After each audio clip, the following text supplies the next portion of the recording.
Welcome to Lieven and Marcelo's Criminlology podcast, a podcast hosted by Marcelo Aevi from the University of Lausanne, Switzerland, and Lieven Pauwels from Ghent University, Belgium.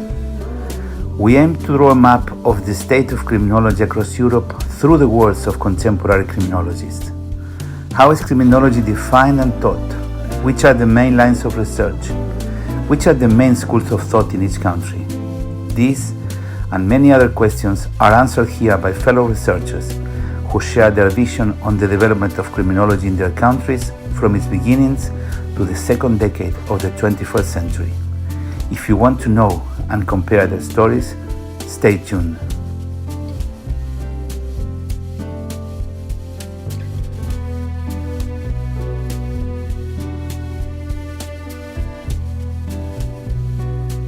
Today we are interviewing Stephan Parmentier. Professor Stephan Parmentier is full professor at the Catholic University of Leuven in Belgium. Professor Parmentier's research deals with topics related to the sociology of law and genocide studies, especially the difficult process of reconciliation. This interview was conducted on the 22nd of June 2023.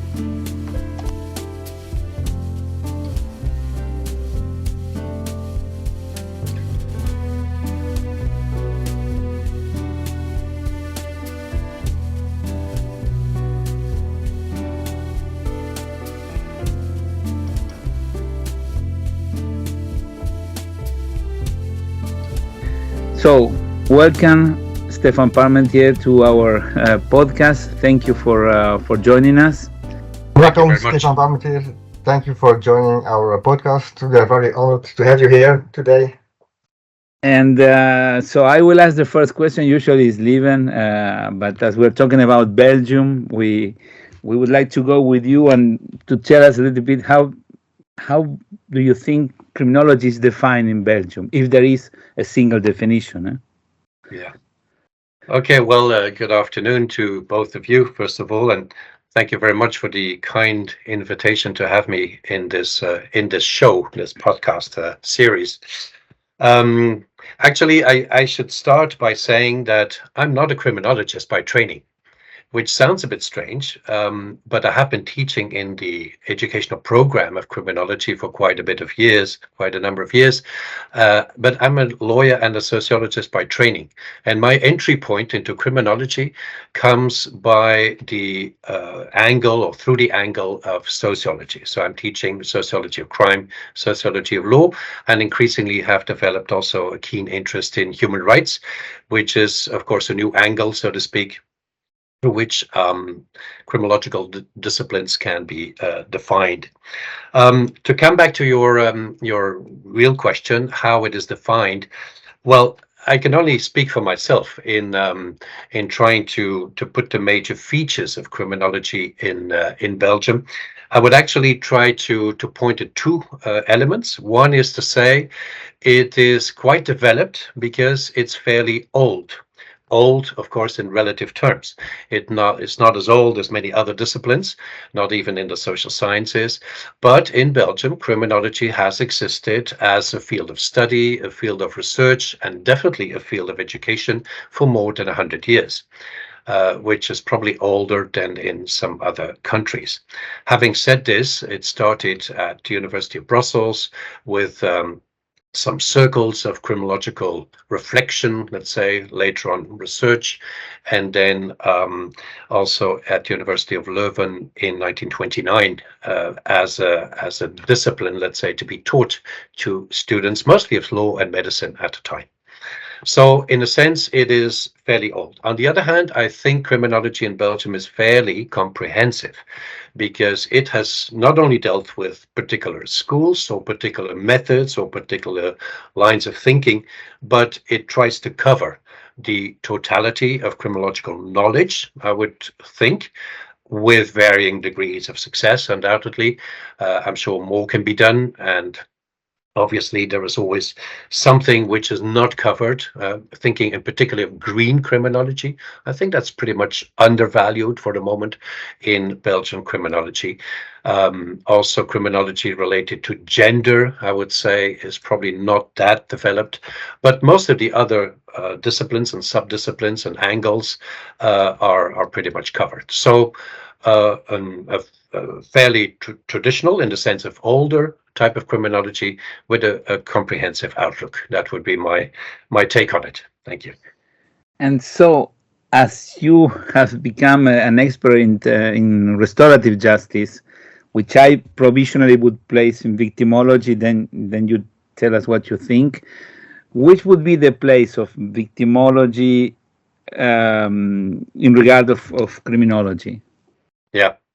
Well, it's an interesting question because indeed restorative justice has been quite developed in Belgian criminology in certain parts and certain circles, and restorative justice is literally bringing together the victim and the offender. So criminology traditionally was always focused on the offender.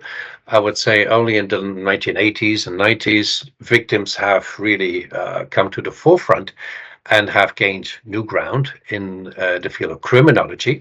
And that had to do, of course, also with the rise of victimology as a separate discipline. Victimology as a separate discipline, of course, is a bit wider because it's not only about victims of crime.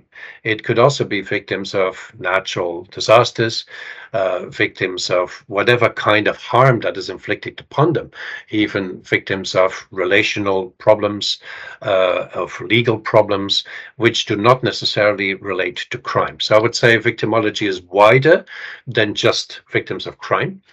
Criminology is wider than just offenders of crime, so they find themselves in this intersection where victims and offenders of crime come together. And from there, it was almost like a logical step or jump to focus on restorative justice. Having said this, one can, of course, not and never see the developments of disciplines separate from people who carry on the disciplines and who are focusing and who are doing research. In the field of restorative justice, I think it's fair to say that a number of colleagues have really taken the forefront. I'm thinking of Lode Walgraaf, or Tony Peters, of others in Flanders and Wallonia. But in that sense, it can never be separated, it seems to me, because of course disciplines have to land somewhere, and they usually land with persons who are interested or less interested in taking disciplines forward. But it's an interesting question, and of course also an interesting development, and maybe we can further talk about that later, in the sense that I think that's one of the areas where criminology, if you wish, and restorative justice in particular, has had quite an impact on policy making. Because the actual Belgian policy in terms of restorative justice and the fact that every person now has the right within the criminal justice system to opt for a restorative justice alternative is quite something. It's one of the few countries in the world, I think, where it's so widely disseminated and mainstreamed, let's say. Well, first, it's a very interesting definition of victimology that we didn't hear until now, that you open it to all victims. It's a different approach, really interesting. First time I hear it presented like that, quite impressive. And then restorative justice could also be the link between both. You presented it. Why, before, I know that if we could talk about this later, but as we are now in the subject, how do you think it came that the force that took restorative justice in Belgium and a link with the criminal policy? Yeah. Well, again, it's often difficult to go back to that past and then make the exact links, and particularly causal links. I always tell the students, be careful with causal links in in social science. It's more about probabilities than about causal links. But anyway, if you try to look for some anchoring points, I would say it's probably the combination of two things. at least two things. One is to say that since the 1960s, there has been, in general social science, quite some interest in alternatives to the legal system. Personally, when I was a student in the United States, it was the heyday of alternative dispute resolution. And ADR, as it was called at the time, was heavily focusing on mediation, on arbitration, on all kinds of forms to deal with conflicts outside of the justice system. And justice system in the broad sense of the word, not only criminal, but also civil. Actually, the civil system is much larger, in fact, than the criminal justice system. So in the late 1970s, early 1980s, that was very much the vogue, the talk of the town, let's say. And so you had this general development to look for something else, a new paradigm to deal with conflicts, which would restore, let's say, the relationship between people rather than making it even more antagonistic, which would also reduce the backlog and the workload of the justice systems, which were overloaded, particularly in the United States and some other countries, but very quickly in European countries as well. So you have this general tendency on the one hand. And then again, coming back to what was said before, some people picked it up and said, okay, let's try. In the criminal justice field, we see the parallel development of restorative justice. Howard Sear was there in the late 1980s, early 1990s. Actually, he was already preceded by Niels Christie, of course, who was a very influential voice in the 1970s already. And well, in all decades, he's been influential for his very original ideas on many matters, but particularly also on that one.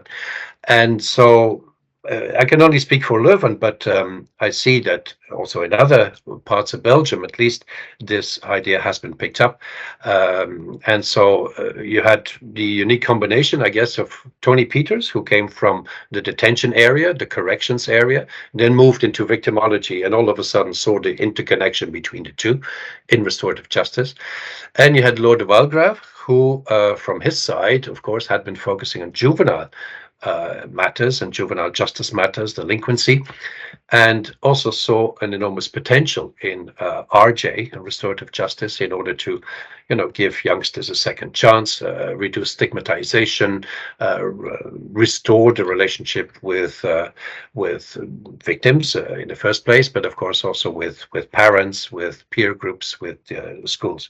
And it seems to me that that combination of disciplinary developments, even outside of criminology, and on the other hand, particular persons who were given the liberty and also took the liberty to explore and to experiment. How it really took off was not only in terms of discipline, but also in terms of practice. And because there were a number of prosecutors, for example, at the local level, who were very open to some ideas, and we said, let's give it a try. Maybe there is some merit in this idea of restorative justice. And so who opened up their dockets in order to select files, to try to bring people together, and it has taken off from there. So that combination is quite unique, and I guess, well, it's an assumption, but maybe it would need further substantiation, but at least an assumption that this is often the case. When you have innovations in a particular field, it's often a combination of currents, let's say, that are ongoing, and then, of course, someone who sits in the boat and who is actually taking it forward. And as I said, nowadays, Belgium is one of those countries where restorative justice is always an option. It's even more than an option, it's a right. At the level of police, at the level of the prosecutor, at the level of the sitting judge, the bench, and even in prison, it is possible, even after you have been put behind bars, to require or to request restorative justice options with your victim or victims, which is quite unique, it seems to me. Yeah.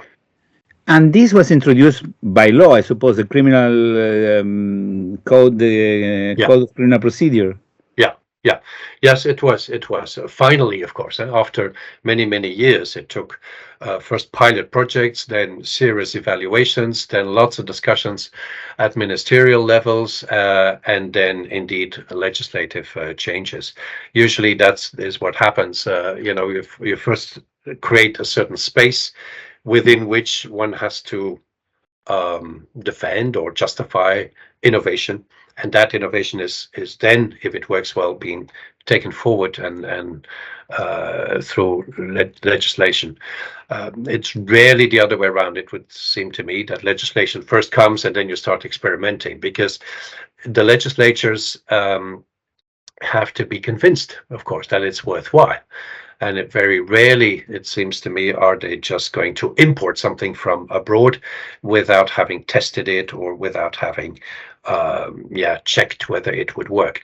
I mean, there are exceptions, obviously, but in principle, that's how it works. So actually, the bottom-up approach is quite important, and therefore the academic world is important, because it can explore, it can start from these free-flowing ideas, try to form something, be inspired by other parts of the world, like the family group conferencing, which is one model of restorative justice, of course, was, let's say, imported almost from New Zealand, and then later on became Flemish legislation. So I think there's a very interesting dynamic between the academic world, the policy-making world, and the practice world as well. And the three are going hand in hand, almost like a triangle. Yeah. I think in Europe it's quite a unique case. I mean, there is restorative justice in many places, but to have the right to ask for restorative justice, correct me if I'm wrong, but I don't think it exists. Yeah, no. I don't think it's very spread. Indeed, I'm not very sure if Belgium is the only country. Maybe you can ask other colleagues what their view is on that.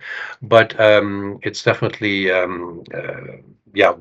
one of those countries, indeed. So it's in that sense at the vanguard, I would say, of these developments as well. Yes, true.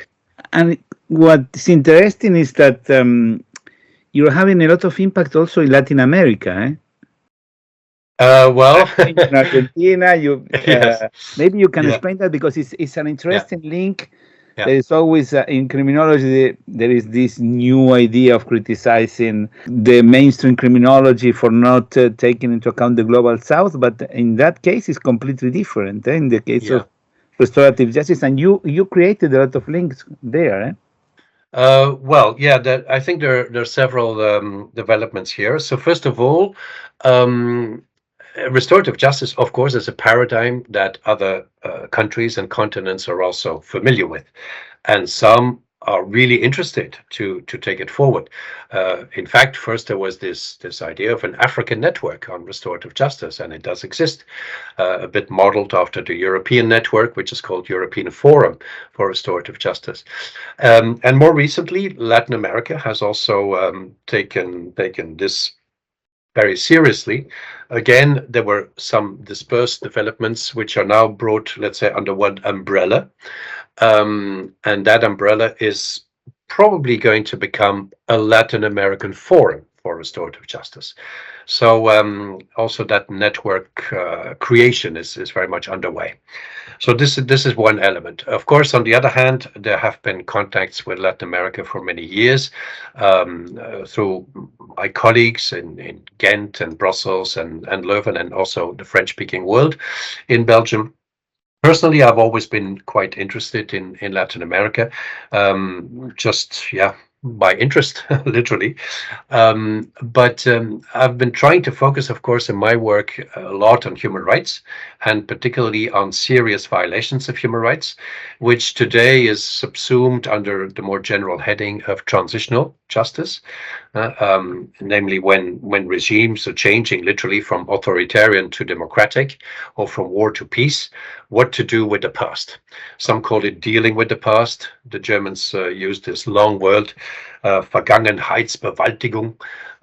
It's a great word I found, but a little bit difficult to explain. Others say, well, this post-conflict justice is better, and so on. There are the various words that actually try to say the same, but the most common one, I would say, and that's why we use it still, is transitional justice. So when the transition has taken place from A to B, how to look back to the past, but also how to create a new future.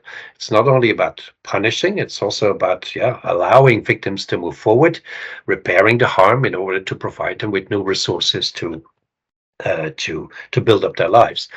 And so Latin America, of course, has always been an experimental ground for this. Argentina, which you know well, obviously, Chile, yes, Peru in more recent years. And as I said, I was just in Colombia trying to make sense of what they are doing after 40 years. This is not just a dictatorship of 7 years, but 40 years of violence, where you have this incredibly complex situation of military and paramilitary and rebel groups and terrorist groups and the narcotraficantes, which of course add a new dimension to the situation. So Colombia is a case in point of enormous innovation in this particular sector. So this has been quite a personal interest from my side, but not limited to Latin America. We have also done work in Southern Africa, in Central Africa, because of the Belgian colonial legacy, let's say, the Congo, Rwanda, and then also a little bit in West Africa. So yes, transitional justice brings you, of course, to various parts of the world, because there is more and more that can be seen through the lens of that I don't even want to call it a discipline, a field of study where disciplines meet, where criminology is important. And I see it a bit as my own task, let's say, or even mission, to try to combine criminology with transitional justice. And somewhat jokingly, I often say more has been written about graffiti than about genocide in criminology. Yeah. So it is partly provocative, of course, but it is also true, because graffiti, and nobody will deny that graffiti is important as a topic of study. But if you try to compare it with the harm, with the numbers of victims, perpetrators, societal harm, and so on, then I would say genocide probably prevails. And strangely enough, criminology has really been very, very absent as a discipline to deal with those kind of issues. So there is a lot of room to understand why people commit such kind of crimes, what is the effect on themselves and on victims, on society, how to overcome it, how to build a new equilibrium, and so on and so forth. And of course, classical studies in criminology can definitely contribute, because there's so much research, of course, on why people act as criminals, or let's say why they commit criminal actions. They may not become criminals per se, but at least they have committed a punishable action, which therefore is defined as crime. So I think there's a lot to be said about that. So that intersection again is really interesting. I find it very interesting what you said about genocide studies. Indeed, it's very strange that, the number of people studying vandalism and graffiti, is so much larger than the number of scholars studying genocide. But what would you think is the main reason that so few people in criminology are studying genocide? We have, had to deal with the Second World War. Maybe it's because it's a long time ago, but there are so many conflicts worldwide ongoing at the moment that one would expect it to be studied. Maybe it's the domain of political science. I don't know. Yeah, I think it has to do with that. Again, disciplinary cleavages. Genocide, strangely enough, for whatever reason, is not so much seen as a crime, in criminology at least, but it's seen as political violence.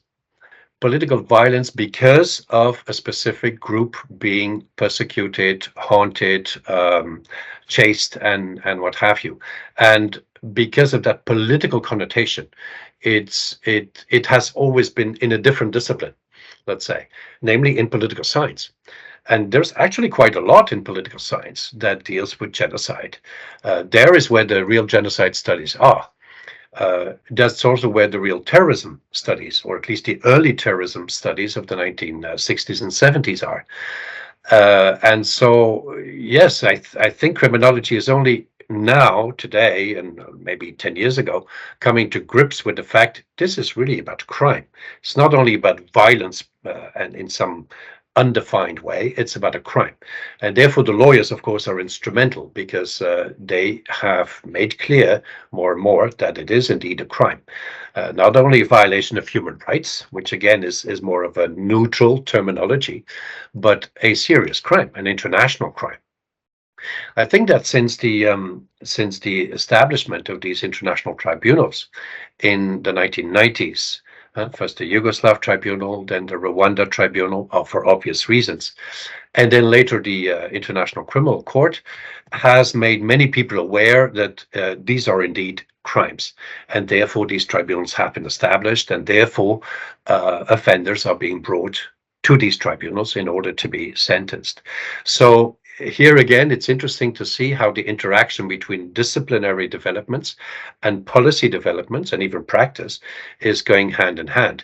Here, one could even argue it's the other way around. It's the way in which the tribunals have framed genocide, but not only genocide, also crimes against humanity, like slavery, torture, disappearances, what have you, serious starvation, by the way. The way in which these tribunals and all the activity around it has also changed the discipline of criminology. And today there is this emerging field of study which is called the criminology of international crimes, which I think is a good thing, because it literally was waiting to be discovered, or it's sometimes called the criminology of atrocity crimes, depending on how you want to frame it. So it's very much needed to focus, and I guess it has to do with that. It was always in another discipline. Another thing that maybe is relevant to highlight very briefly is, when you talk about genocide, you talk about crimes against humanity, it's always systematic. And in other words, it is always widespread, and you often need state resources to commit these crimes, which means that you're coming very close to the power structures of any given state, whether it is a central state or a decentralized state, or whether these are non-state actors, but with a lot of power to actually commit the crimes. And of course, everything that has to do with power is a sensitive area. It's not easy to study these things. It's not easy to study white-collar crime either, but it's not easy to study genocide in terms of the motivations of people, the way in which they use state resources to commit the crimes, and so on and so forth. So I think maybe criminologists have been a bit uneasy to go into that direction, because it's far from obvious and far from straightforward to actually study those kind of power structures. And maybe there is also a link to the fact that after World War II, you have the crimes of the Soviet regime, but this has not been really studied, probably because it's too close in time. Otherwise, it was happening abroad. It was happening in other regions of the world, and it's quite interesting. It deserves reflection, because sometimes people want to forget and continue with their lives. So it's quite complicated, but it's very interesting, because victimology sometimes was also regarded with some doubts, because, for example, I remember in Italy there's a researcher that said that the laws became harsher because the victims started to play a major role in the processes, in the procedures. Like in the United States, the victim is the last one to speak, and so that was like especially because I would say the ethos of criminology is a progressive ethos, and so people were a little bit reluctant to that, but restorative justice is a completely different approach, and the role is complete. So I think it's quite interesting to study this, but it's not so easy. Also, genocides are also close to philosophy, because perhaps Hannah Arendt is the one that. And you see the division that she created, with an explanation which is really logic when you think about it. But because, I mean, it's the same thing that happened in South America. People that were theoretically fathers of family, especially men in this case, and that were monsters. And so it's quite impressive. Yes, so-called banality of evil, in fact. Exactly. Absolutely. But now, this is, of course, my very personal interest in a sense. I still believe that there is a lot of room for further development, to understand the origins of such atrocity crimes. The dark side of human behavior has always been, of course, at the core of criminology, but this is the darkest of the darkest. And so someone will need to dig deeper, or preferably several peoples and groups. And this is, of course, not only limited to Belgium. Of course not. It's a worldwide endeavor. But on the other hand, of course, other forms of crime are also important, particularly in the newer world, which is digital, which is global, which is intercultural. So there's a lot of challenges ahead for criminology. Oh, it's a major challenge. I always insist on the fact that people quote Norbert Elias, or Elias, but it's Elias because he was German, as the process of civilization and everything is getting better. But it's a cry for help, his book also, because he had to leave the Germany because he was Jew. He had to go to England, and then he was saying, and look at this civilization that is cracking everywhere. So absolutely. I think it's absolutely. But okay, going more to this role of restorative justice in Belgium, the fact that it is there means that there is a market for specialists in restorative justice. And how this is taken into account at the universities to prepare the people that will work on that? Well, first of all, I would see restorative justice really in a Hegelian way. Going back to philosophy, there was a lot of course, interest, emphasis, almost exclusively until the 1960s on the offender, on understanding offenders, rehabilitating offenders, reintegrating offenders, and so on and so forth, and with good reasons. And then, yes, the 1970s and 80s are seeing this emergence of the victim, let's say, with the grand declarations in the United Nations and the Council of Europe, and then later on anchored in really hard law. So that's the antithesis. And I think what you described is like sometimes the overemphasis on the antithesis, namely that all of a sudden, it's all about victims, and it's all about giving victims a voice, but also giving them a voice in determining the sanction for the offender, which of course is a tricky point. The whole idea of criminal justice is exactly to take the revenge or the vengeance or whatever bad feelings from victims away, and to put it in a more neutral space of the state. And sometimes it works better, and at other times it works less good. But nevertheless, that's the whole philosophy, at least of the last 200 years since the emergence of the nation state. So to allow victims, of course, to express their priorities and give them a co-determining sense to the sentence or to the punishment of the offender is always very tricky. I would say one needs to be careful. A victim impact statement, that's one thing, but co-decision making in sentencing, that's a very different thing. But then, of course, restorative justice, in a way, tries to bring the two together in a synthesis in a certain manner, but a synthesis with certain conditions. That is to say, power balance is important. The mediator is there actually to watch that power balance. Voluntariness is a very important element. That they both are completely free to participate and free to withdraw. Information is, of course, essential.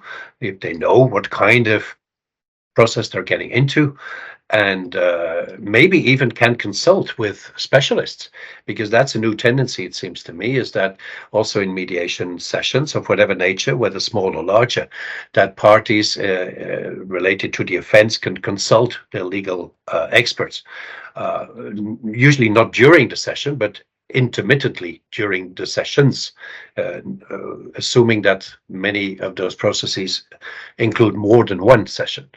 And specifically because very serious types of crime or harm will not be resolved, let's say, in a 2-hour session. They probably need first to build up confidence, then to get to know each other, then finally to come to some kind of common understanding. So having said this, of course, there is indeed a market, yes. And I think that is something which is interesting again to see in Belgian criminology, and obviously in other parts of the world as well, how it was possible to create this educational program from the 1960s onwards, let's say, a full-fledged program.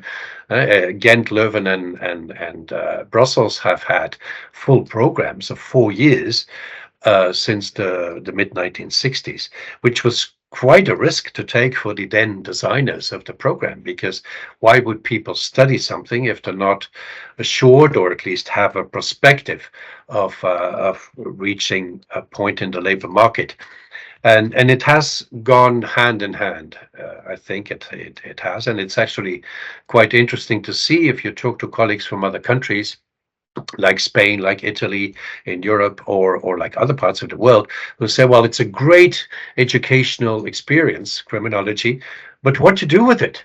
There are no jobs, or not enough jobs. And so then what you have is lawyers studying criminology, or medical doctors studying criminology, or sociologists or psychologists or whomever, but as a side discipline, as a second expertise, and not as their main expertise, because they will be hired, or they will be working as psychologists, sociologists, or lawyers, or medical doctors. So I think this may be one of the particular features of Belgian criminology, the way in which the market has also adapted itself to the outcome, or the production of this particular expertise. When I say 4-year programs, of course, you heard me referring to the Flemish universities. In this country, as you will know, many differences exist also in the educational system. And in the southern part of the country, in the Francophone part, it's not possible to study criminology for the full career, for the full years. So there one has to have a basic discipline, at least a bachelor's degree in whatever discipline, and then one can move to a master's program in criminology, which is then seen to be 2 years, because of course you need to cover quite a bit, including methodological issues or legal issues in the field. So here the distinction between the northern and the southern part of the country is very, very clear. I'm not suggesting that one model is better than the other, but in both cases, of course, it has also created new opportunities for the labor market. And actually, what often happens when prospective students are coming to these information days and say, but what is criminology and what can I do with it? We often now give a number of examples which are of fairly recent nature. In the past, we always said, well, there are 2 areas in the criminal justice system where criminologists are highly valued because they have unique expertise. One was always the detention sector, the so-called corrections, prisons, and all kinds of detention facilities, because, you're working with offenders who are behind bars, to understand what they did, to re-socialize them. We know that 95% of all people in prisons will be freed someday, after shorter or longer periods. It's only like a very small percentage, of course, that stays in prison because they're too dangerous, or they cannot cope with the external world. but all the rest will be set free sooner or later. So it means that a huge task, of course, for criminologists and psychologists, obviously, to work towards that re-socialization. So that's always been an area, I think, where criminologists classically ended up. They also end up more and more in police services. And then we have to argue, well, it's not the policeman or woman on the street, or the one that is sitting on horses, to calm down the masses when there are eruptions of violence or potential eruptions. But we call criminologists actually a person or persons who design policy. They are the developers. They are the ones behind the scenes who say, well, what about prevention? Huh? Shall we talk about prevention of crime or delinquency? Shall we talk about communication and how to reach the wider public and how to reach the higher authorities in whatever state system? What about figures, facts and figures, and how to study crime trends, on the basis of hard data? That is not something that lawyers are good at, because it's not part of their training. It's maybe something that psychologists have learned about, but not always, because they're usually very individual oriented. So criminologists come in as this set of people with unique expertise, because they can combine the individual and the meso level, let's say. They work with hard data. They know how to do that. They also work with qualitative methods. They know how to do that, and they know how to design policy. And they're actually in the middle of all these different disciplines. And so that's often how we try to define criminology. It's a person, and a criminologist is a person who is able to talk the language of all the other disciplines and still has an added value for himself or herself. Can amalgamate everything to a new creation, let's say. It's not only bringing together what is around, it's actually bringing it and let it grow and flourish as a new creation, let's say. But then today we say, well, listen, also in the public prosecutor's office, you need criminologists, because the incoming files of public prosecutors are just too large. There are just too many cases that are being reported. So criminologists can make a decision together with the magistrates, on what to prioritize. That's one option. Or how to see linkages between certain files. Suppose white-collar crime with transborder flows of money or arms of whatever. Well, to see those connections. In other words, not to see individual files under individual merit, but to see the connections and therefore, to do the transversal analysis of certain files. I think they're very well equipped to do that, because they have received training in all these methods, but also in all these sub-disciplines like sociology, psychology, economics, and what have you. And then another sector, which of course has been growing enormously, this may be contingent to Belgium, is the victim sector. Yes, indeed. And here we're back to victims. Since the famous Marc Dutroux case in the 1990s, victims have, many more rights, legal rights in the criminal justice system, but the services for victims have also enormously expanded. And so many of our criminologists at the end up being working in some of those victim support services. Because victimology as a separate discipline, or as a training discipline, let's say, does not exist in Belgium. In some other countries it does, but here it's part of the criminological training. So with that victimological angle, they would also be able to work in those services. Finally, another area which is really booming, a bit in a hidden way, because it's not so clearly clearly around for many people, is the private sector, the private security sector. Think of all these security firms, of course, that protect public spaces, commercial areas, or public buildings, government buildings, but also corporate buildings, banks, insurance companies, what have you. And of course, in Belgium, there is quite some concentration of international bodies like NATO, European Union, big companies who have their headquarters in the Brussels region. So there's a lot of security services that are there. And so we see more and more of our criminologists actually entering into those fields. Again, not to be the security guard at the gate of building X or Y, but to start developing, how to do that and how to make contracts, for example, how to negotiate with these international institutions, what kind of services to offer, and so on and so forth. So I think that market, of course, is growing, partly because of contingency reasons, and partly because the criminologists are being discovered as persons with unique expertise today, which they may not have had in the past, or at least the perception may have been there that they were not so different from psychologists or social workers. But today, I think that has at least changed a bit, maybe not fully, not the fullest extent. We're still a bit frustrated sometimes to see that the outside world is not always so familiar with the profile of criminologists, sometimes confusing them, for example, with criminal analysts in the sense of DNA analysis and what have you. But still, it's getting better and better. Yeah. Yeah, but it is surprising. I remember, especially in the Ghent conference, that we saw also the private companies.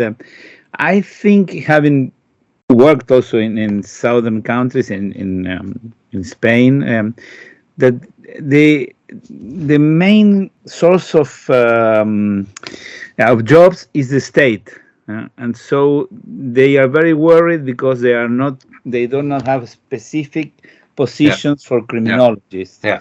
And by doing this, they don't see these huge opportunities in the private market. In Italy, it's different because at least when we had the interview with Ernesto Savona, they had a lot of contacts in the University of the Sacred Heart in Milano. We've been there together, and for one PhD, I remember. Am I wrong? No, we were there together once, no? The Sacred Heart. Yeah. And you see that they had a lot of contact with the private industry, which is a major point. But I am surprised, really. Of course, Lieven lives there and knows this, but how well established criminology is in Belgium. Of course, you can see the presence of criminologists from Belgium in the annual conference of the European Society of Criminology. When you look at what is being published, I mean, it's a major impact. Yeah, for a small country, of course, and with a limited population, it's highly densely populated in terms of criminological presence. That's very true. Yeah. And you also need to create a reflex on the people, because most people are quoting United States studies of in the United Kingdom. While Belgium is a continental country with diversity in its composition, which is good for many countries, and I don't think it's still. And you have a lot of publications. I mean, all the Belgian criminologists. But it will still take a little bit more time to really get what you deserve for the effort that you're making. It is quite impressive. It's difficult to find, maybe the Netherlands to some extent, but it's difficult to find another country where this has been developed in such a way. I can see that. I mean, if you're inside, it's more difficult to see. But if you take an external look, and particularly if you talk to others, which is one way of taking an external look, then of course you realize, maybe it's less common and less normal than one thinks. Indeed. Exactly. Yeah. And I mean, we discover a lot of things through this podcast, but this is very nice, and I hope it serves also for for the future. So it's well established in Belgium, and you don't have the problem that some countries have with the new generation that are criminologists. They have a diploma, and the old generation that were not there. And about this program, so for example, restorative justice is part of the programs, but do you have like a minor in restorative justice, or how this is organized by each university? Yeah, there's a lot of flexibility in the university system, I would say. Well, law is a legal degree in the sense of there is a fixed program which every law student has to go through, with the idea that they can become magistrates, or they can become, practicing lawyers, or whatever. So there's a fixed program, let's say, and the margin of the liberty is limited. In criminology, it's actually not that case. It used to be called a scientific degree. It's also an MSc, a Master of Science, which means that there's more liberty for the universities to organize. At the end of the day, I see a lot of convergences and almost similarities between each of the training programs in various universities, particularly in the Flemish region, which have this full-fledged curriculum. But at the end of the day, of course, many things do come back. I mean, there's our introductory courses, there are courses of the subdisciplines, sociology of crime, psychology of crime, anthropology of crime. We have reintroduced in Leuven, for example, economics of crime, because we thought, well, with all this organized crime booming, whether narco or money laundering or weapons or human trafficking, our students also need to have that economic basis, and it was actually taken away a number of years because of other contingencies, but now it's back. I don't know if that is the case in all other universities, but at least in Leuven it is. And then you have a lot of methodological training, from year one, statistics to quantitative methods and qualitative methods up until the master's program. And then a couple of strands, I would say, the one that we mentioned, victimology, restorative justice, are basically specific domains, partly compulsory, partly optional, such as juvenile delinquency as well, such as organized crime as well, such as transitional justice as well. So you have lots of liberty, actually, as a university to fill in those spots, those slots. But at the end of the day, of course, the basic components are very similar, because at the end, you want to create a criminologist who's able to read statistics, to produce statistics, to do interviews, to analyze crime reports, to compare, various countries, to work in English, obviously, which is very important today. And so on and so forth. So the end goals are often very similar, but the way to get there may differ a little bit from one to the other. Also, the emphasis on criminal policy, I think, is important, because everyone realizes that there's a lot to be gained from understanding how policy is made and actually contributed to policy making. And criminologists, of course, also end up in those policy creating positions. So yes, there's a lot. On the other hand, there's still spots that are not covered, I would say, and I mentioned some of them in the beginning. I think there's really space for green criminology to come forward. That is really gaining ground internationally, but I cannot see it somewhere. At least structurally anchored in one of our teaching modules. Maybe occasionally, but not very, very well developed. Everything that has to do with gender is, of course, a transversal issue as well, and so is race and class and so on. But it may come up in several parts, but it's not really very present as such, at least not outspoken to the outside world. And then I see a new development in that permeates society as a whole, where criminology will also have to play a role, and for the moment does not, which is decolonization. The decolonization debate, whether it's colonization in the strict sense of the word, like in Belgium, it used to be Central Africa and everything related to that. But of course, it's also decolonizing the minds, and therefore race and gender and other forms of divisions do come in. So I think there's still a lot of discussion there, and a lot to be gained from trying to develop something. And instead of each university doing that by itself, I would actually be very much in favor of doing something together, because it's something that concerns us as the common conscience in criminology of the country, let's say, and even of the continent. So it would be nice maybe to try to think of doing a cycle or a postgraduate educational program, or study days, or colloquia or something like that together, because we all have to offer something, and it's going to be much easier to do it together than to do it separately. But again, I think there's a close connection between criminology as a discipline, or a series of disciplines, and then also policy making, which in Belgium has always been quite strong since the late 19th century, with Adolf Prince as a minister was so much geared towards criminal policy, and then was also teaching at the university. So that connection has always been there. Yeah.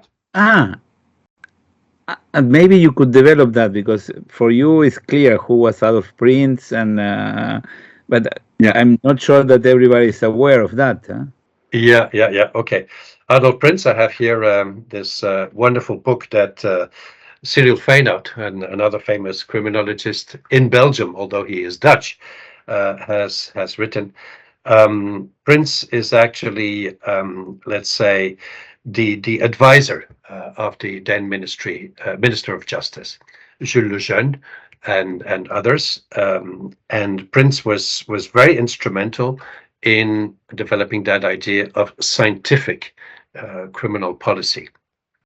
Because until that day, of course, it was more like normative. It was very, let's say, legally inspired, as law is a normative discipline. It says what behavior should be, and it has an internal logic. But this is not really focused on what behavior really is and why people commit certain behaviors. And so in the late 19th century, the 1880s more or less, then Lejeune and Prince, they followed a golden couple, so to speak.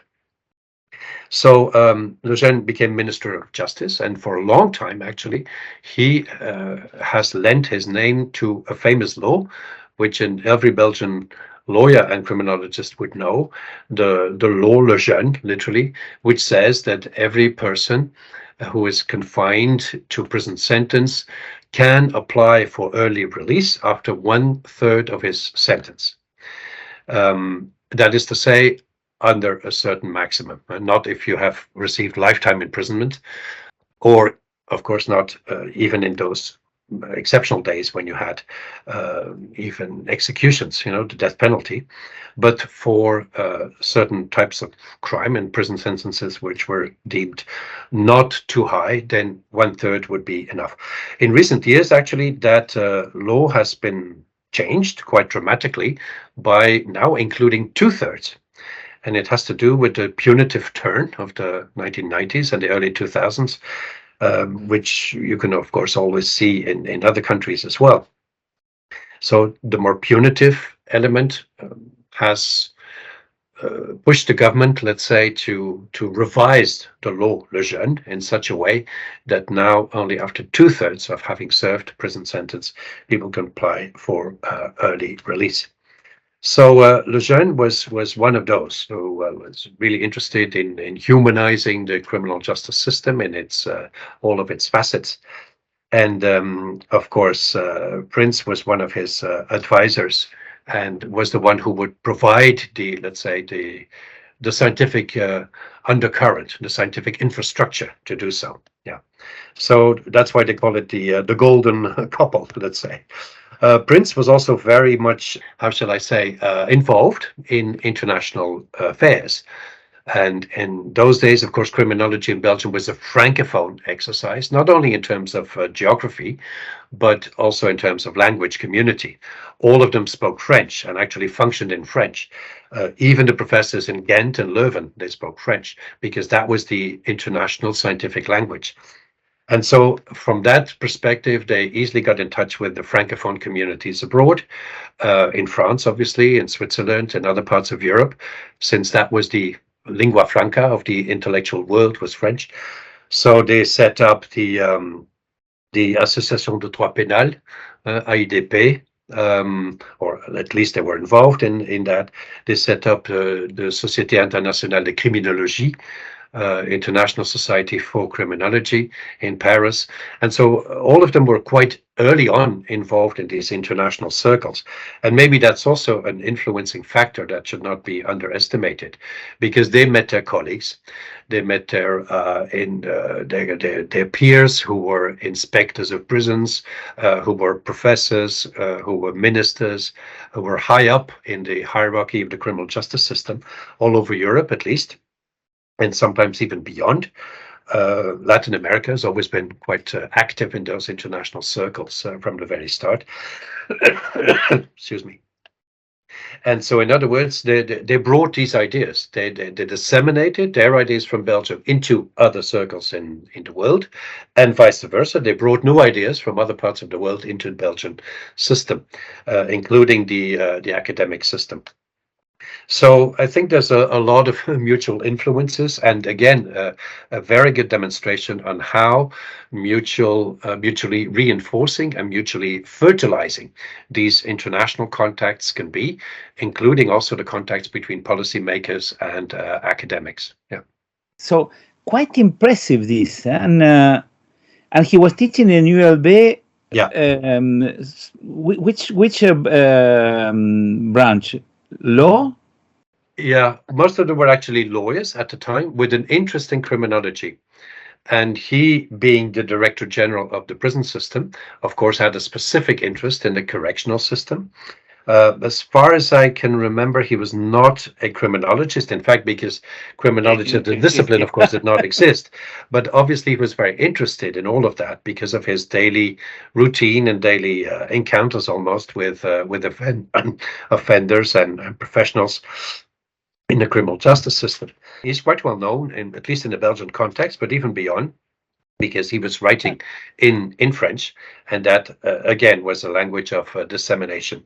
So I would say he was always a bit at the intersection of the law and the social sciences, being trained as a lawyer, but nevertheless with an openness to social sciences and premature criminology, if you wish, at the time.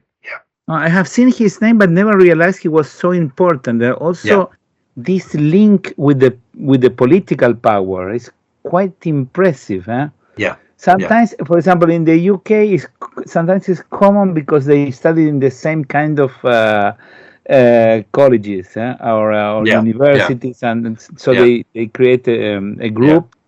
Yeah. But I didn't know that it was so important because even today you keep this idea of having criminologists as advisors of the government. Yes, that is the case. This is not common abroad. Yeah. Not common. I'm not saying that there are many, but some high-end advisors, of course, are close to governmental sources. Indeed, also in Ghent, you have a recent, very good example with Bryce de Ruiver, who was a high-up governmental advisor on drug policy, let's say. Yeah. And was also a professor at the University of Ghent until his untimely and much too early passing a couple of years ago. But he, I think, was very influential in shaping the government policy of the last 20 years. And drugs, of course, and narcotics is a big thing in society, because it's not only about crime, but also about all the other ramifications that it has on society. Sometimes, the disturbance of individual lives, of collective lives, of communities, the black money and the white washing or the laundering of money. So it can have an enormous impact on legal society as well. So I think he did a lot in trying to understand where it all came from, how to deal with it, how to be realistic as well, because trying to suppress the narcotics world is one of the most difficult, if not impossible, tasks ever.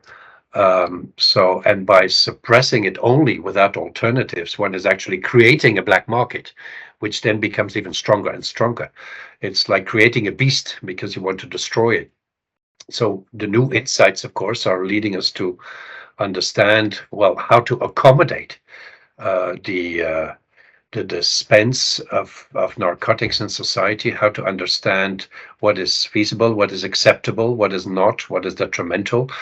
This has to do also with the presence of something, well, again, contingent, the big harbor of Antwerp. Antwerp is a big harbor at the border almost with the Netherlands. Lots of ships come in, lots of containers contain literally drugs. Many have come directly from Latin America and some from other parts of the world. And it's really, really difficult to control everything to such an extent that you would be able to screen the whole flow, let's say, let alone control it.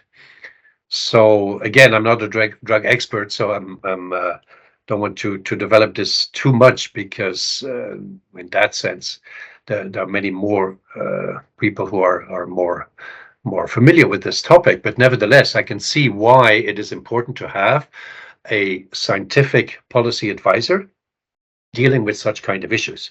That's actually the argument I would like to develop, and the connection between the academic world and criminal policy, including the political world, who actually have to push it through and have to make it happen, is really important. And I think we've had this tradition in Belgium quite a bit during quite some decades. Yes. Next Tuesday, 27 June, we are publishing the Space One statistics, the statistics on prisons in Europe, a little bit later than other years this year. And one very interesting thing that we found in the data from Belgium, when we ask for the offenses for which inmates are imprisoned, we ask usually the countries to apply the principal offense rule. So the person was sentenced for homicide, drug offenses, and maybe another aggression. It will be counted only for homicide. But Belgium in 2004 stopped using the principal offense rule. And so you can have the person who is sentenced for several offenses, but you will have several offenses. And what is very interesting is that usually when you go with this logic of the main offense, at the average in Europe is that roughly 20%, 19, let's say 20 are for drug offenses. Yeah. But if you look in Belgium, and this I think it will be more or less the same in at least neighboring countries, of course we are mixing the counting of unit. I have the inmates, a number, let's say 10, and then the offenses for which they were committed, and maybe there are 30 offenses. But when you count like that, of course you go over 100%.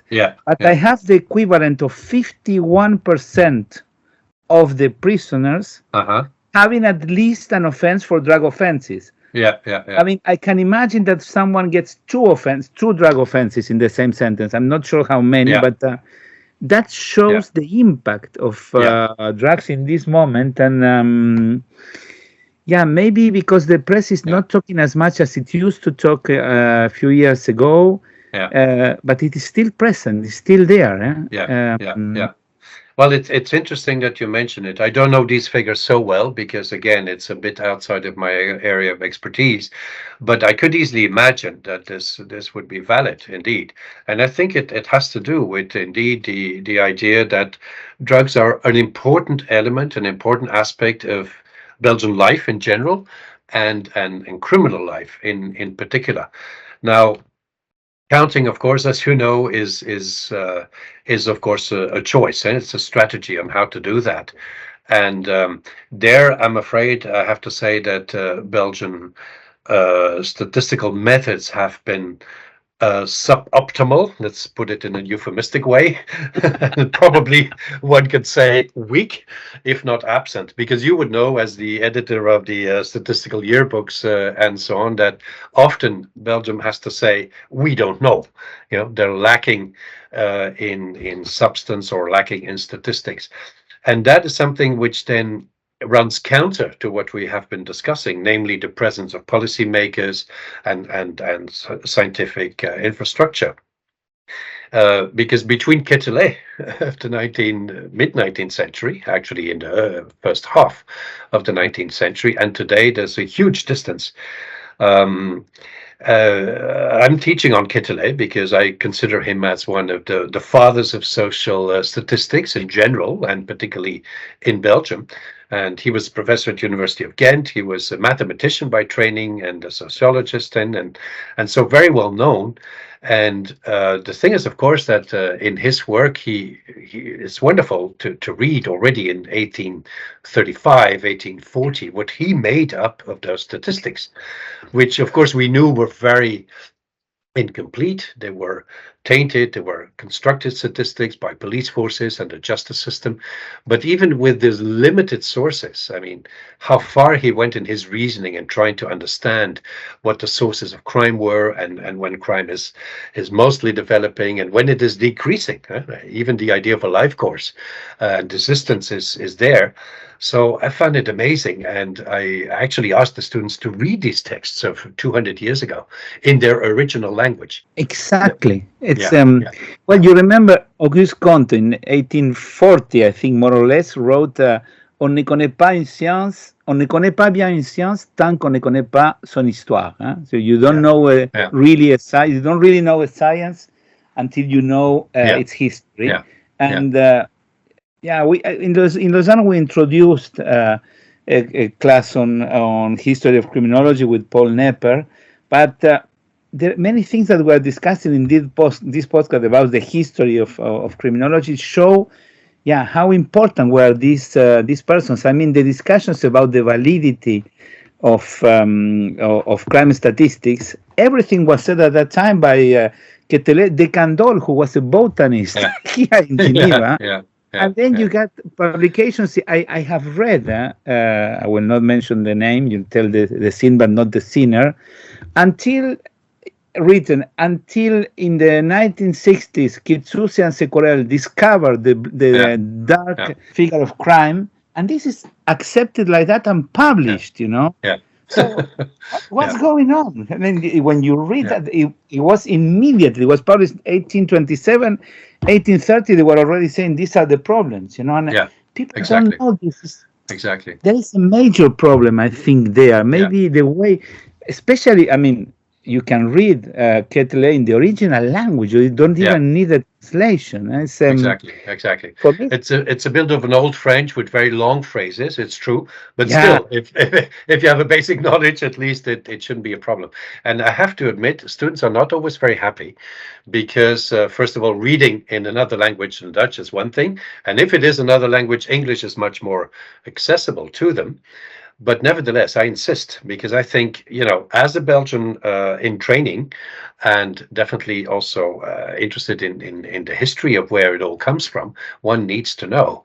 So therefore, I'm not so inclined to desist and to to use other kinds of texts. But the thing is, of course, that Quetelet was a forerunner, maybe so, but until the early, I would say, 20th century, Belgian policy was quite well versed in statistical methods. It had, Lieven will know much better since he knows this area much better, but and you yourself, Marcelo. But nevertheless, until the early 19th century, there was, and so hence also it was possible for a person like Lejeune and a person like Prince to use these statistics because they were there. If I look then at the post-Second World War, particularly there is where there's an enormous decline all of a sudden of statistical material.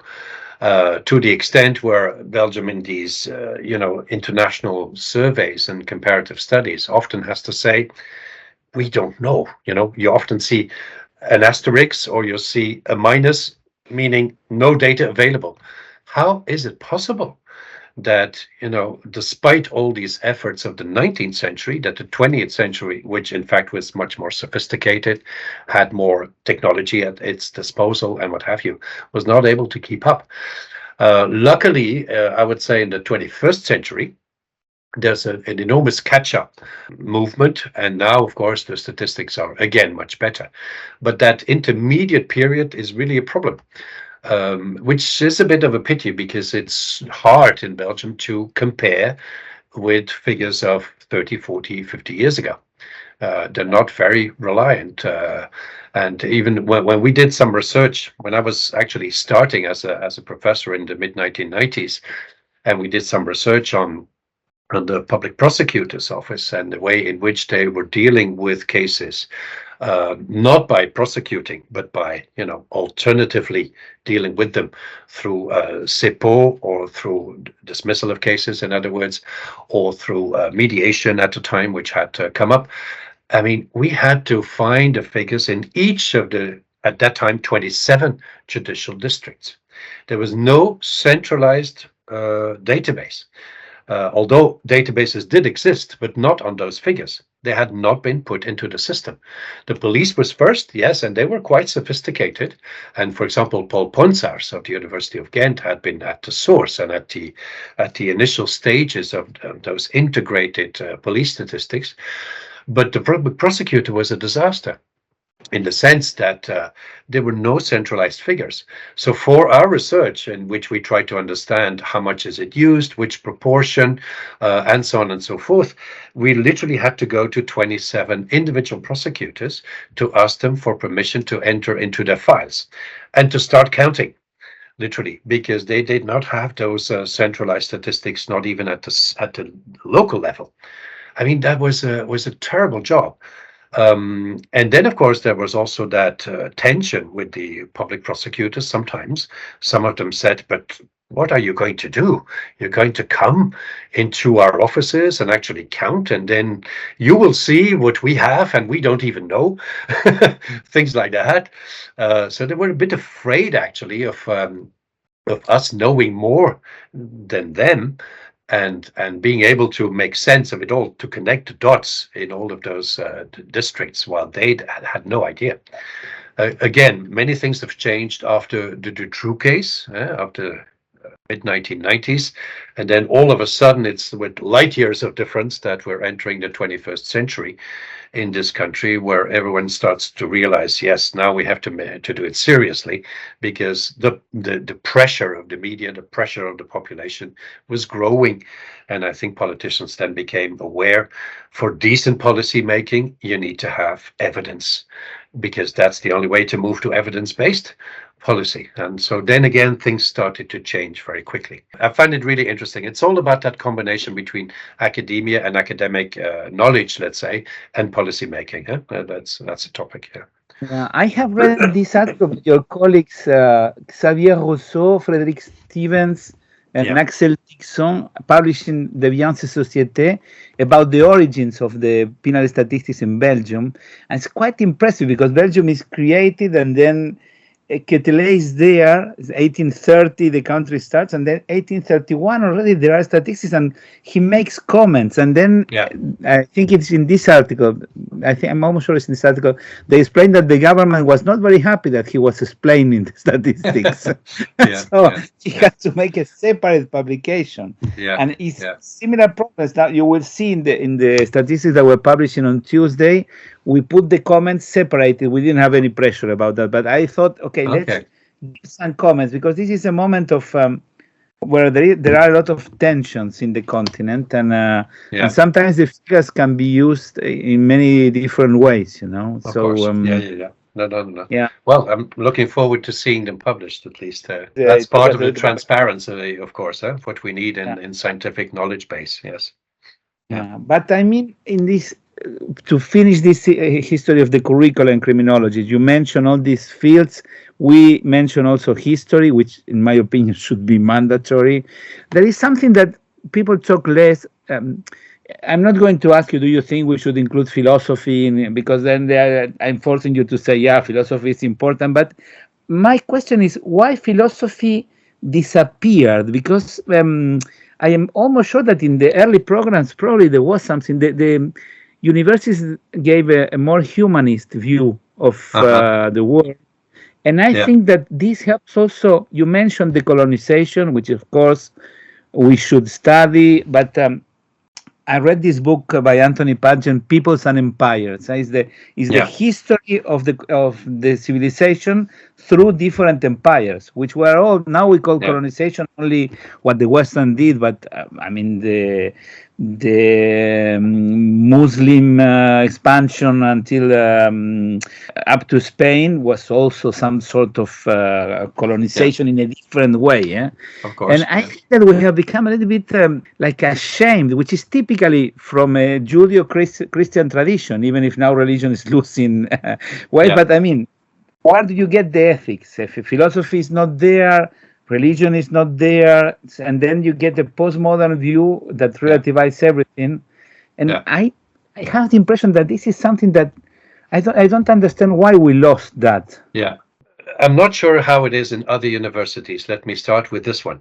But I'm happy to report that philosophy and ethics are still courses in our Leuven curriculum. So they have not disappeared. Again, we would have to ask the other colleagues. I have not been able to do my research to that extent to look at all these different courses, but philosophy is very much a course in our curriculum, even in the first year. Ethics then comes in the second year, once the students have been able to reflect a little bit more about the topics and about the methods, and then they start going into the ethical field, both in general ethics, but also in research ethics, research integrity, which is of course an important issue these days as well. So there I can only say it has not disappeared from the curriculum. And I think it's good. It's good because it's that humanistic base that you need. I think in many disciplines or many trajectories are actually over specializing themselves from the early years onwards. And I find it strange. There's a tendency to create maybe more professional knowledge by the end of the curriculum. I mean, there's merit into that. But we also know that the world is changing so rapidly that by the time you graduate, many of the details and many of the very quickly developing contents that you have been studying will have disappeared, will have changed, will have severely been modified.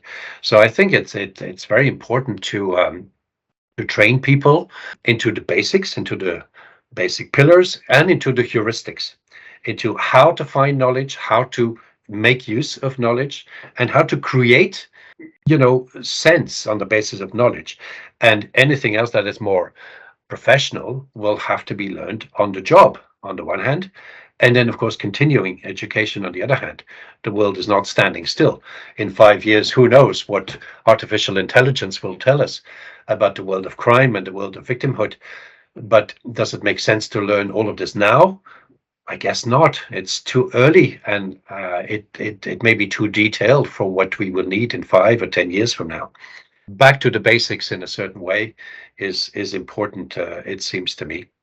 And you can see it in many disciplines, and not only, of course, criminology. You can see it in law, where I also teach, and I can see how many details these students in law have to memorize. And I often wonder, what's the point? Why not focus on the principles, on the history, as you said, on the principles? And by the time they graduate and they become practicing lawyers or magistrates or notaries or whatever, they will learn it on the job, But yeah, I mean, disciplines are different and universities are different, so I guess they also want to adhere to that principle of creating and producing professionals, and for them professionals is often a person who can function now and tomorrow immediately in a particular job, which is not my philosophy, but okay, I'm a part of the system at the same time, as we all are now. Okay, you gave us a whole overview of many things. One thing that we like to ask before finishing is how crime has changed in your country during your lifetime. That's a really intriguing question. It's an intriguing question, first of all, of the definition of lifetime. I mean, in quantitative terms, it's easy, by the time you get born and until today. But of course, when you're born, you're not very aware of the outside world. So I would say by the time a person becomes a little bit knowledgeable and a little bit aware of the external world, you probably have reached your teens, if not your 20s. And then from then on, of course, there are a couple of decades that one can see I would say there's a couple of things which I have seen changing, let's say, and a couple of other things which I have an intuition about, but which I cannot really demonstrate because I lack the figures for the moment, and maybe it's hard to find the figures in the first place. First of all, I see a decrease in crime in the last 20, 25 years in Belgium. And I see this when I read these annual police reports, which consistently talk about a decrease in crime, but they also talk about a displacement in the types of crime. Obviously, it's not exactly the same types of crime anymore that used to be the case in the late 20th century. Of course, the nature of crime is also changing. So on the one hand, one could say there's a decrease in the classical forms of crime, like violence in the public space, like thefts and attacks and burglaries and things like that. It has to do with many things. I think with increased police surveillance, probably with better protection mechanisms in the home and in the public space. And now you have cameras, of course, everywhere. So surveillance also from that point of view. On the other hand, of course, you see a displacement, I think, in types of crime with the rise of the digital world. There are many new forms of crime that have emerged. Computer crime, identity theft, banking problems, other forms like personal assaults, but then on the internet. Think of stalking and steaming, maybe even of youngsters, and even everything to do with sexting, which is a very new phenomenon, but on the other hand could have enormous consequences for the youngsters involved. To see some of these problematic images being spread all over the internet, my God, it must be terrible to find out. So classical forms go down, new forms emerge. I would think that that is going to be on the rise. I don't see how you can control that so easily. One has to be already a very specialized police force in order to, first of all, detect what is going on, secondly, control what is going on, and thirdly, even react to what is going on in the sense of, providing evidence, possibly bringing cases to court or sanctioning people. Because, of course, in a digital world, there are no borders. These hackers could sit in Australia, they could sit in northern Scandinavia, they can sit in Central Africa, they can sit everywhere. So, the national legal systems are not very well developed in order to deal with these essentially transnational forms of crime, which are committed in virtual reality and therefore in global space. So I think that's a major development, the digital world. And who knows what AI, what artificial intelligence will tell us. On the one hand, one could expect that it will facilitate the detection of such criminal activities and possibly the sanctioning of them or the prevention, who knows. On the other hand, of course, they will also help in facilitating the further commission of these kinds of crimes, I guess. Because now you can create almost like a virtual alter ego, pretending to be person X and pretending to become familiar with yourself or your colleagues or whoever, and to build trust and rapport. And how can you still tell the real from the fake? It's really difficult. So I think technology as always can work in both directions. It can help reducing, preventing, or even punishing crime, but it can also facilitate in committing crime. Then on the other hand, or maybe as a third option, what I also see, in fact, in the last 20, 30 years, so that's half of my lifetime, is new forms of social control that emerge and that I think were not there, or at least not in the same way, in the 1960s and 70s. And one particular element that strikes me always and every time again is, for example, the administrative detention of foreigners. Yeah. Formally speaking, it has nothing to do with prisons because it's not a prison. Yeah. It is not even a pre-trial detention because they're not awaiting a trial. But there are hundreds, if not thousands, of people in this country, and I'm sure neighboring countries as well, foreign people who are detained because they lack the proper documents to enter the country, or at one point the documents have become invalid, or at one point they were involved in some activity which made them, in the eyes of the public authorities, a threat, and therefore they need to be expelled or to be removed from the territory. And there's a huge system growing of administrative detention. And I see that 30 years ago, there was a lot of outcry. And, why is this needed? And it's against the European Convention of Human Rights, and it's a disproportionate measure to deprive people of their liberty. Today, it's very common, it's accepted. And yes, but they are illegal, they're undocumented, they're this, they're that. And so I see this as a major challenge because it's, first of all, it's a form of social control which escapes, let's say, the ordinary forms of social control like prisons and pre-trial detention centers. But secondly, of course, it has to do with the multicultural dimension and the global migration that, of course, comes in to all of our countries, not only Belgium, Holland, France, Germany. They all have to deal with the same challenges, not even to speak about Spain and Greece and Italy, who are at the forefront of these migration flows. Yeah.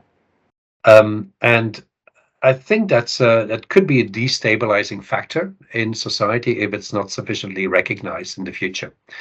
It's too easy to say people got in illegally or their documents became invalid and therefore they will have to be removed, because we all know that it's impossible to remove tens of thousands of people from the territory. The systems are just not apt, they're not adapted. So what to do? I know it's almost like a catch-22, because regularizing everyone who is on the territory who was able to get there is also a problem. It may lead to more people coming, and at one point it may be very destabilizing. On the other hand, not doing anything and pretending as if countries are still under control or have control of their borders is a fallacy as well. So here again is that unique dimension of, moving it to a higher level, which is then the European level with European policy and European borders and legal and illegal trajectories and legal routes of migration. I see migration as a game changer, let's say, and that was not the case 30 years ago. I mean, it was just refugees, a couple of tens or hundreds of refugees, but now that's a massive flow. And I don't want to over criticize or whatever, but on the other hand, it is a major challenge. And of course, it has to do with so many other changes in the world, poverty and war and climate change and so on. So it's highly unlikely that this is going to stop in the next couple of years. I think it will only increase. Pressures will increase, and therefore global solutions will have to be found for global problems. I don't think that the prison population, properly speaking, has changed enormously. Of course, it has increased a little bit over the last couple of decades. I think I vaguely remember from about 8,000 in the 1990s to about 11,000 today, which of course is quite an increase, but it's not increasingly dramatic. What is dramatic is the fact that it still leads to overcrowding. But it was already overcrowded in the 1990s because the capacity was already lower than it was supposed to be. And today it's still lower than it was supposed to be. So I think there's a major issue that those problems of overcrowding do persist. And from a human rights point of view, that creates new problems. And human rights I see as a new paradigm, as a new foundational paradigm, let's say, to look at criminal policy and criminal problems in another way. It has become a new lens through which many criminal issues and criminal policy issues are being seen today, which were not the case in the 20th century. So when today you say, well, Article 3 of the European Convention prohibits ill treatment, that also relates to prisoners in an overcrowding setting. And therefore, governments have the responsibility, the positive obligation to create the conditions under which prisoners can actually, function properly. Because the only sanction that they were supposed to receive is the deprivation of liberty. Yeah. It's not an additional sanction of being in bad sanitary conditions or, being with 3 or 4 people in a room, which only provides space for 2. So I think the human rights paradigm provides humanization in a certain way of detainees, which is very important. It also provides humanization to victims, because it can also relate to victims' rights, and increasingly even to the combination of both in the setting where they can talk there, they can relate to one another, and then we're back to restorative justice, of course. So these are a couple of the things that I see. I mean, it's not to say that these are exhaustive matters, but there are many more challenging coming our way in the next decades. And I think criminologists of the future need to be prepared for that. They have a good preparation already in Belgium, I think, with all these basic disciplines. But here and there, it seems to me that a little bit of sharpening of ideas, of transversal communication between subdisciplines, for example, digitization, for example, migration, and so on, will need to be done in order to tackle those fundamental issues as well. Yeah. No, it's a very interesting analysis, and I was thinking how contradictory are the changements in the societies, because on the one hand you have the restorative justice paradigm being accepted in the law, introduced, and at the same time a punitive term that you mentioned in the 1990s. And this is quite impressive to me, because the both visions are there together, and I also think that many times when we study continental Europe, we tend to forget the importance of the reunification of the continent, because most of the bibliography comes from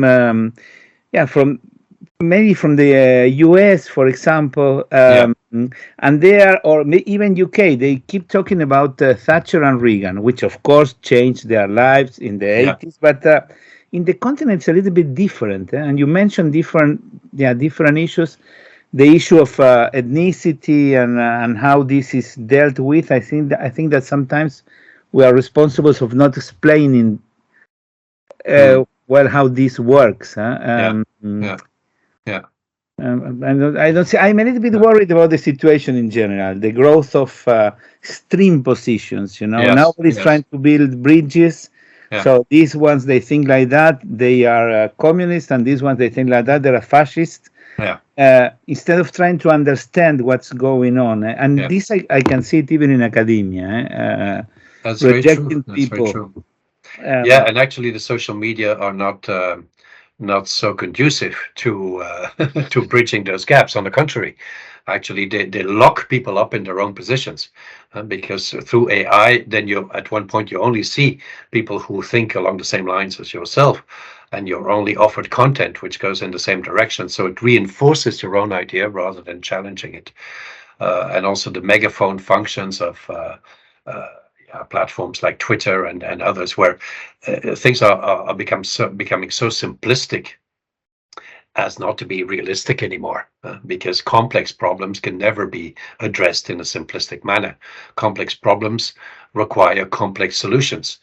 And I think there's a divergence there, which you rightly pointed out. How to overcome that? That's another thing, of course, because they all run through the market model, and wherever money is to be made, they will generate economic income rather than trying to bridge the gaps. But at least in the scientific training, this is what we should do. And that's why it's so important also that people come to class, even in a post-COVID context, and that they are exposed to one another's opinions, and that they think and reflect and discuss and not only sit in their homes or wherever they are, and just listen and like a sponge eat what the teacher has said. But debate and discussion is very fundamental to scientific training, also of the next generations, it seems to me. Are you still recording the classes in your university? For example, I am recording it, but I am the only one in criminology who is still doing it. Yeah. And I see the difference because there are less people attending the class. Yeah. But The official policy here in our university, not sure how that relates to others, but the official policy is now there is a choice. There's a choice to do what you want. You can do live streaming, you can do recording, you can do both, you can do none of them. Of course, the ultimate basics is you have to teach, obviously. You cannot decide not to teach. But nevertheless, there are options. What I tend to do now personally is, and I see many of my colleagues are doing this, is for younger generations, I try to record literally first and second year students, because to give them that facility of still understanding what's going on. And then they tell me, okay, but then I watch it and then I rewatch it, and sometimes I stop it, and it gives me the possibility of deepening my knowledge. For the moment, I like to be convinced of that argument. For older generations, third, fourth, fifth year, I don't record anymore. Because I think it's part of their exercise also to be in class, to take notes, to understand very quickly and rapidly what's going on.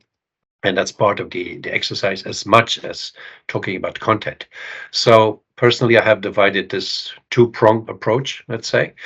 But even with the recordings, I do request them to be in class, because it cannot be an alternative to class. It's an additional, it's complementary to being in class. And it does not give them an argument, in my view, to be absent. Because coming to class as an intellectual aspect, but also a social aspect and a psychological aspect of being part of a class group and discussing things before, during, and after, and also in class, obviously. So it's impossible to to discuss in class if you're recording or if you're on the other side of the camera. And or otherwise, it's a nightmare for a teacher, because you have to watch and the comments coming in and the questions on the one hand, and see what's going on in the physical class. That's impossible. That I don't want to do personally. Yeah. Maybe I'm getting old, but on the other hand, I see many of my younger colleagues doing exactly the same. So yeah, absolutely, we do the same thing. Just to affirm, and I think it's really important that people just, go to the classes. What I do is give restricted access, so that they, at least people who cannot join a course because they're ill, or people who have their jobs and follow courses but cannot attain them, have the opportunity to listen.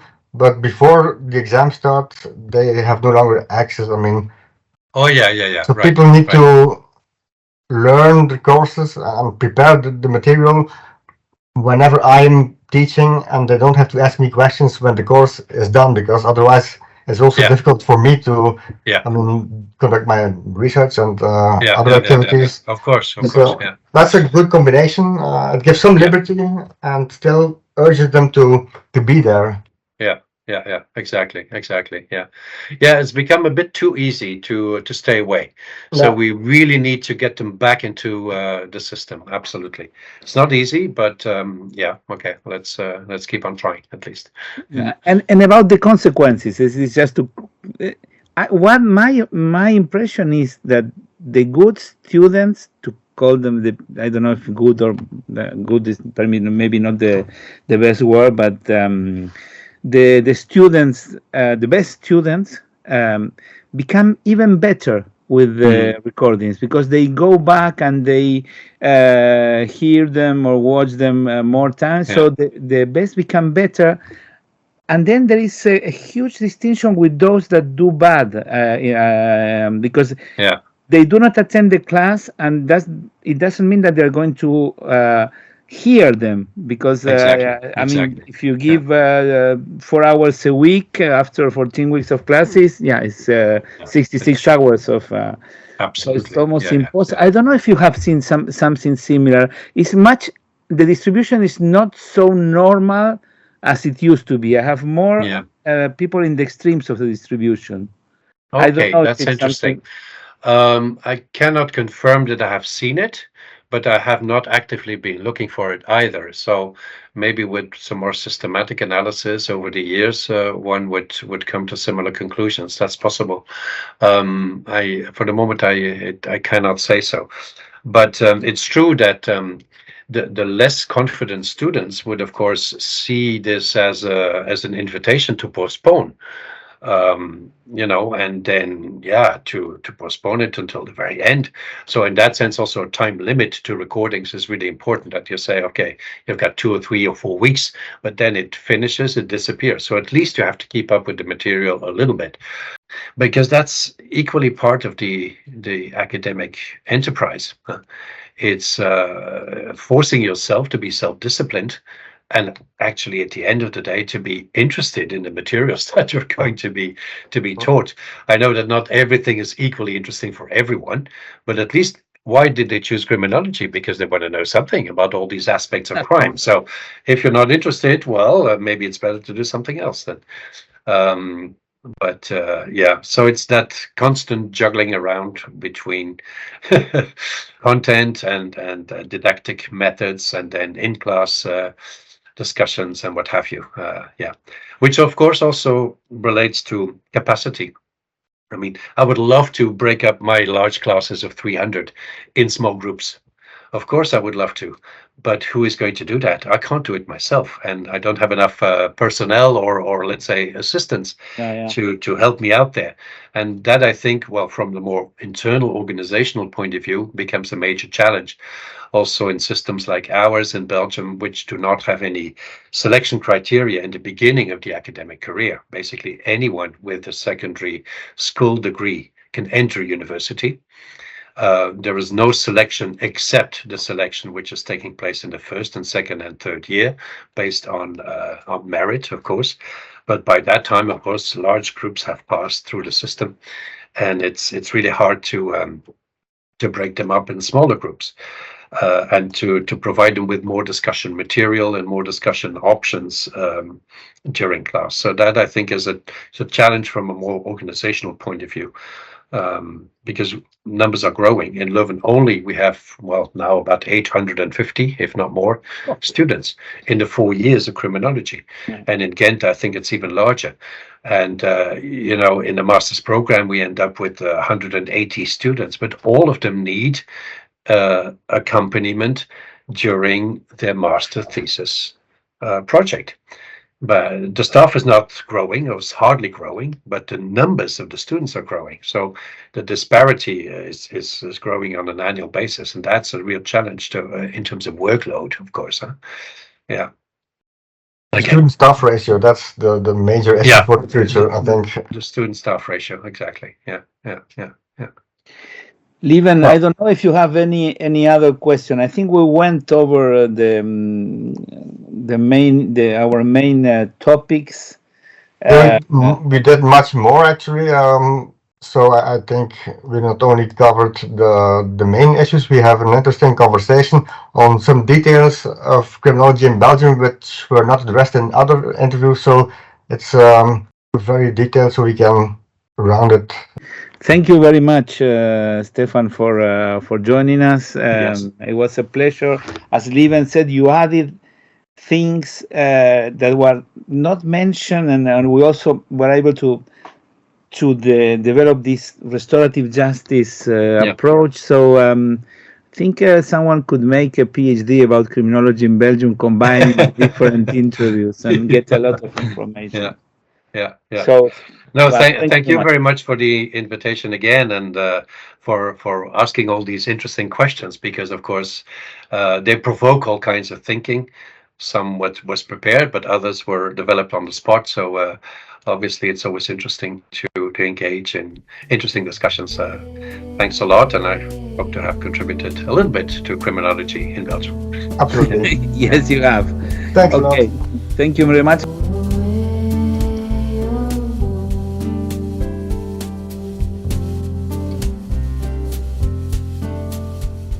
thank you for following Lieven and Marcelo's Criminology podcast. This podcast is edited by Eduardo Coco from the University of Lausanne. Our theme song is Seagull's Night, Noche de Gaviotas, composed by Gustavo Cantero, arranged by Tato Germano, and played by Tato and Gustavo with the voices of Sasha Conte and Alejandro Turco Guyot. Your hosts are Lieven Pauwels from Ghent University, Belgium, and Marcelo Evi from the University of Lausanne, Switzerland. Cheers, and see you soon.